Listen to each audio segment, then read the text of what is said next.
আসুন আসুন মাসিমা। বাবা, এ তো দেখছি বিয়ে বাড়ি। হ্যাঁ, কার বিয়ে?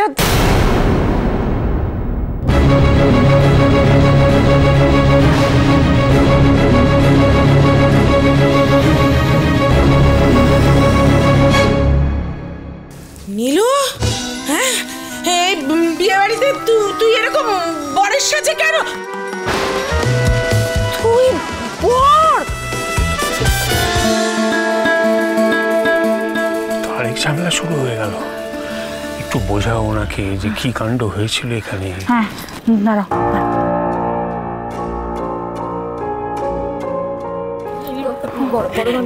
আমি বলছি যে পরিস্থিতিটা এমন ছিল না যে তোমাকে দাদাভাই জানাতে পারবে। হঠাৎ করে সবটা হয়ে গেছে। মানে দাদাভাই কিন্তু তোমাকে জানাতেই চেয়েছিল, কিন্তু জানাতে পারিনি বড় মামি। তুমি একটু বোঝো।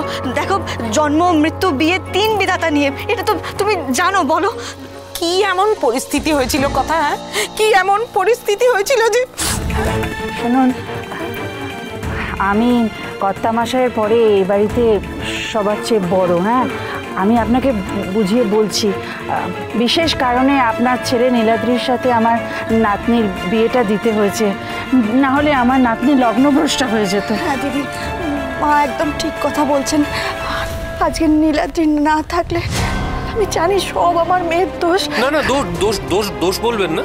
দোষ না, ওই একটু অশান্তি হয়েছিল ছোট। আমি তো পরে, আপনি একটু এদিকে আসুন। বলছি, এক্ষুনি মাকে সব কথা বলার দরকার নেই।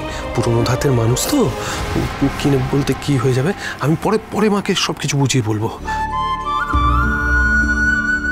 তুমি ভুল সিদ্ধান্ত নাওনি কথা।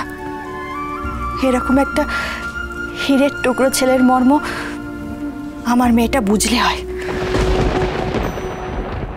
কোথায় সেই মেয়ে? বউ কোথায়?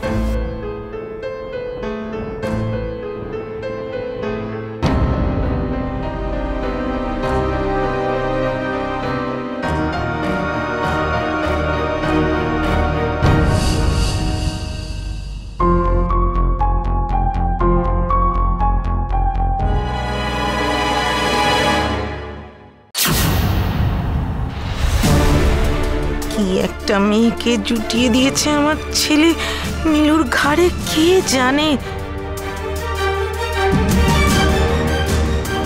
দেখে তো মনে হচ্ছে না এই বিয়ে করে মেয়েটা খুব সুখী। হ্যাঁ,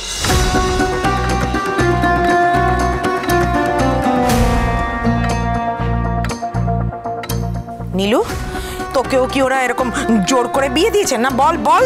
না মা, এ বিয়ে আমি স্বেচ্ছায় করেছি।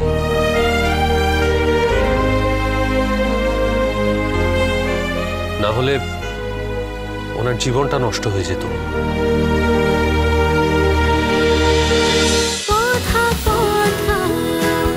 কথা সোম থেকে রবি প্রতিদিন সন্ধ্যে 7টায় স্টার জলসায় ও ডিজনি প্লাস হটস্টারে।